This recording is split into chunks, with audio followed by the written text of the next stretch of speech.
C'était une petite jeune demoiselle de la campagne. Elle était charmante, jolie, tout ce qu'il faut, là où il faut.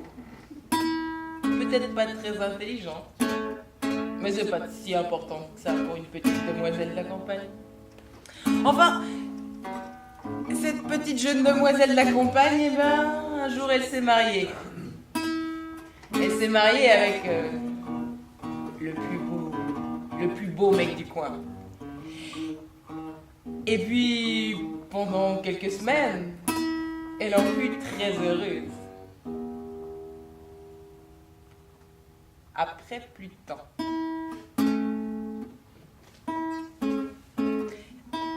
Le plus beau mec de la région, eh bien, il avait un peu une douce dans tous les villages à la ronde. Et comme il était maréchal ferrant itinérant, eh ben, vous voyez, il ne cultivait plus son jardinet à elle. Il la touchait presque plus. Il était tellement sec en rentrant de chacun de ses tours que tout ce qu'il faisait, c'était s'endormir et ronfler.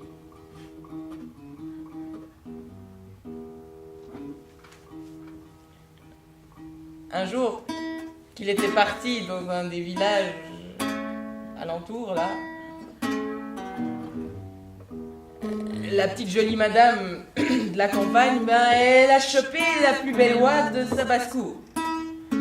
L'a mise dans un panier, et elle aussi, elle est partie dans un village alentour. Un autre. Un où il y avait une vieille dame de la campagne qui habitait. Une de celles qu'on appelle rebouteuse. Un peu une sorcière, quoi. Et elle a apporté son oie, et l'oie fut bien accueillie. Et puis elle a apporté son problème, et le problème aussi fut bien accueilli. La rebouteuse dit tiens, ça c'est un grand classique. Et il y a un remède infaillible. Fais-lui un nœud. Comment ça, un nœud? Un nœud dans son... Oui, un nœud dans sa queue.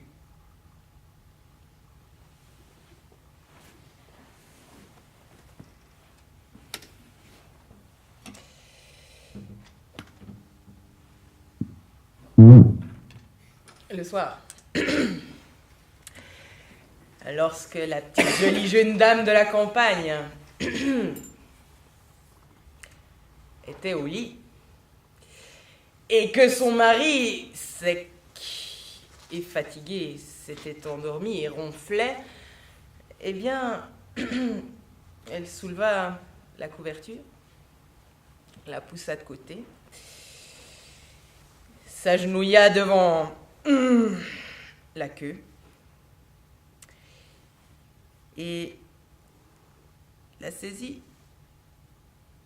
par la base.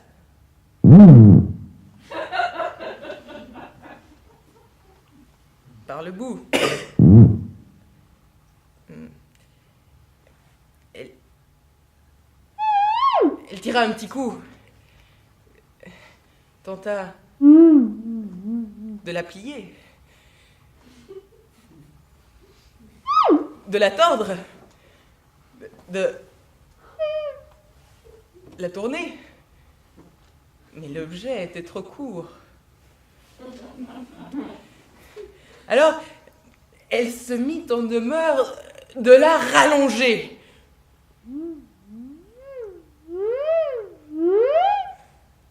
L'homme se réveilla. Mais chérie, que fais-tu là?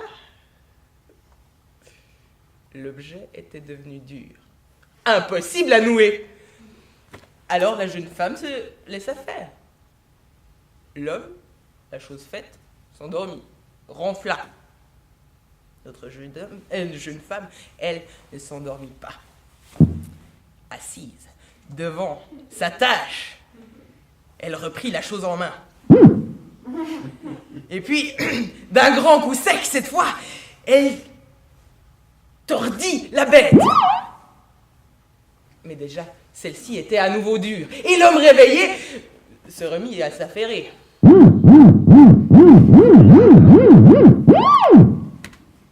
Puis il se rendormit.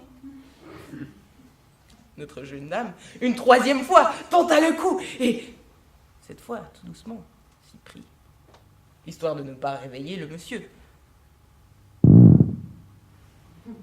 Tout doucement, elle tira sur la petite peau. Elle rallongea le prépuce. Y avait-il là moyen de nouer ce nœud magique qui la sauverait? Mais même là, l'objet, la limace, se gorgea de sang de plus en plus et gonfla à nouveau jusqu'à ce que l'homme soit réveillé à nouveau et l'empoigne comme au soir des noces.